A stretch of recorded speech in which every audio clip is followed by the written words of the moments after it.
We're just going to talk about the most common kinds of algae for the aquarium. There's going to be a lot of others that are going to be common to your particular setup, perhaps, particularly if you're in an aquarium that's exposed to sunlight and other specific issues. But we're going to talk about cyanobacteria, green algae, which is chlorophyta, diatomaceous algae, and filamentous algae, which is a hair algae. And like I said, there's 20 different kinds of algae that you're going to find in your aquarium. All these, except for cyanobacteria, are plants, but each one's a unique species of plant.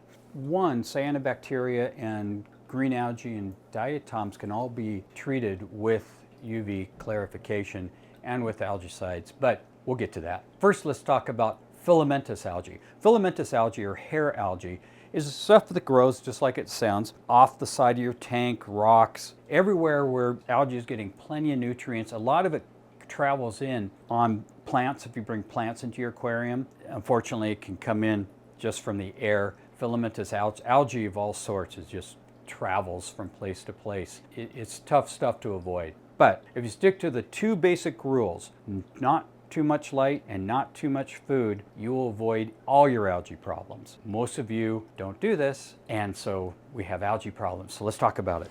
Thanks for coming back to watch the Fish Files, and thank you so much for everyone who's liked and subscribed to the show. And if you haven't, before we even go into the end of it and ask, I'm going to say it right from the beginning, please like and subscribe, just in case you don't like this episode. Do it now. Cyanobacteria. Cyanobacteria is not actually a plant.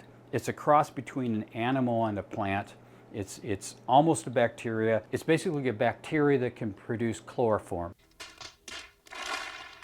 It's not going to make your tank green, and it's not going to be killed by UV clarifier, and it's very difficult to kill with a herbicide, but there are over-the-counter herbicides that you can use. There's some herbicides, and let me show you one. Is it herbicide or herbicide? Algae Fix by API. This is a flocculant. It's a weird word, but what it does is, because algae in the water, the actual diatoms or algae cells are so small, you can't really see them. In fact, they're so small that they react with water molecules. And I don't know if you remember, H2O is the water molecule, so it has a dipole moment, D-I-P-O-L-E, which means part of that molecule has a negative side and a positive side. And particles that are so small in the aquarium that, like if you have cloudy water, those little tiny particles that you can't actually see, but it clouds the water or makes the water green, those also have a small little charge, and they'll react with the water. So if you put in what's called a flocculant, what that flocculant does is it causes this gel net that coats these particles, and it makes them thick, makes these particles big, it makes them cling to each other. So then the filter that's in the aquarium or pond can grab that particle now and filter it out. But before, when it's small and cloudy, it's hard for that filter to grab it. So it cleans it right up. You got to remember to rinse off your filter quickly, like daily, while you're treating your aquarium or pond with a flocculant. This whole technology came from the sewage business. That's how the sewage guys get their water. One of the ways, many ways that you could treat it, but that's one of the steps in treating sewage water. But that's how we also treat aquariums. I'll tell you the ingredient. Polyoxyethylene dimethylaminoethylene. There. That's what you're looking for.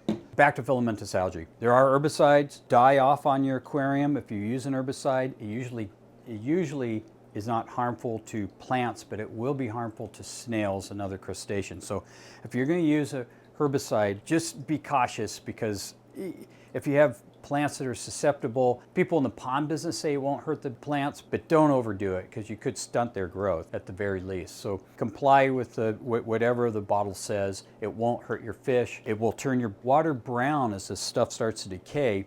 So just make sure you rinse off your filters every few days until all that filamentous algae is out. But that's not a nice way. It's not holistic. I think the best way of addressing filamentous algae is American flagfish. And so I want to do a quick experiment. I have a few flagfish in one of the tanks back there. I have some plant tanks that got covered in algae. And so I want to throw the flagfish in there and just see how quickly they respond. So let's try it. So the warehouse is closed for the afternoon until tomorrow morning, but the fish never sleep. And so let's go get some American flagfish and see if we can put them to work. Someone here at least is going to be working. Flagfish, flagfish. Where the heck? Oh, there they are. So we're gonna see if these guys are hungry. We do feed our fish every day, but we don't feed them filamentous algae. So let's see if these guys go for it. And this part's embarrassing. See, the plants compete with algae and they need lots and lots of light. And sometimes we go a little overboard. Ooh, look at they went right to it. At least one of them did. Not all that's algae. The stuff in the closest to the camera in the corner, that's leftover dying Christmas moss.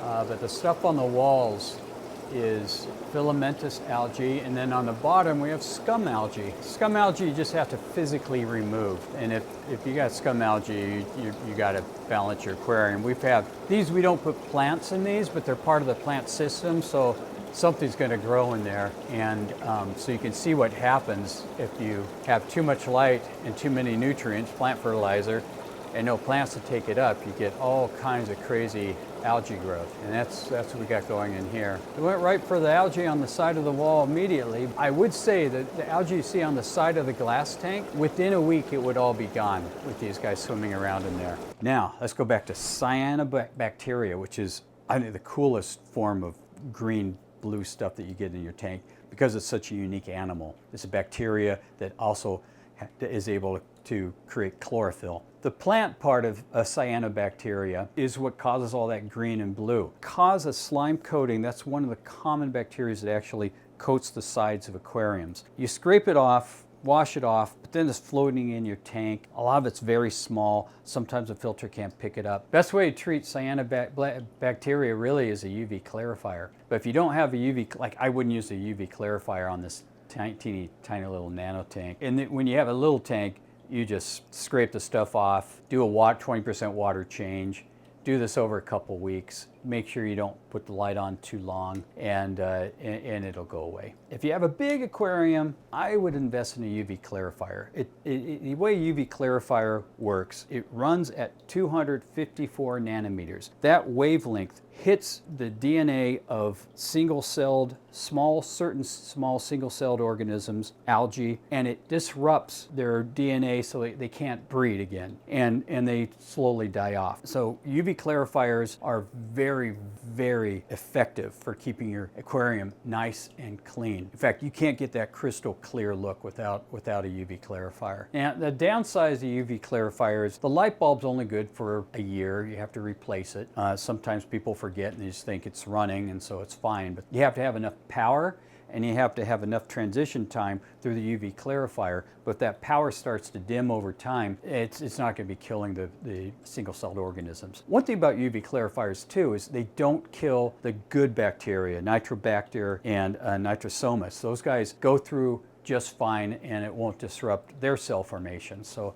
you'll still have a good nitrogen balance in your aquarium, but you'll clarify your water at the same time. The biggest backdrop to UV clarifier is you got to buy it, and then you got to hook it up. That's the biggest backdrop to them, frankly. But once they're hooked up, they're simple, easy peasy. Just change the light bulb once a year. Okay, so that's the best all-around treatment for everything but filamentous algae, and that addresses diatomaceous algae, which is a floating brown and green algae, chlorophyta, which is the green water algae, and like I said, cyanobacteria. That's the best for those three. Just reiterate though, that the filamentous algae and the similar ones like staghorn algae and blackbeard algae, scum algae, those guys are not going to be killed by UV clarifier because they're growing on the sides and growing up, and they're not relying on free swimming, well, they're not swimming, but free floating cells in the aquarium. I lost my train of thought. I guess this whole episode seems to be pushing UV clarifiers and American flagfish.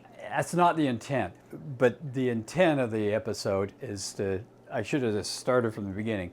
Don't overfeed your fish. Feed them if there's food left over after 5 minutes and they don't look like they're going after it, you've overfed them. And if you can remove the food with a net, get it out of there. Also, light. If you keep your light on overnight, you're going to have algae. You keep it on for no more than 6 hours, maybe 8 hours a day. That's all your plants need. That's all your tank needs. The fish don't need it at all. You just need it for viewing pleasure yourself. 6 to 8 hours, 8 hours max. for light in the aquarium. And make sure you have the proper light. Get good light from a good aquarium source, and not try and rig something up, and don't go halfway on light. Lighting in an aquarium is so important, and we're going to cover that in a different episode. That's mainly what I wanted to say. I just took a long way around to say it. So I hope this was at least helpful for some of you that are having some problems. If you want to find good herbicides and flocculants, I would recommend checking it on, going to a good reputable aquarium store and talking to them about your problem. You can find these products at like Aquarium Fish Sale and other places online, but it's nice to have a source to go back and forth with. It's a lot of different algae. Like I said, you might have a problem that particular product isn't addressing, and now you got someone to talk to and get some good feedback from and try something different. That's why I like, if you have a good neighborhood aquarium store, getting a relationship going with that guy. You can buy the fish and other products, but try and support those guys too. Don't just buy the stuff online. Anyways, that's our show for the day. If it was helpful at all, please like and subscribe, and I hope to see you when we talk about light and other things. And you know, none of this stuff is going to be interesting to you unless you have an aquarium.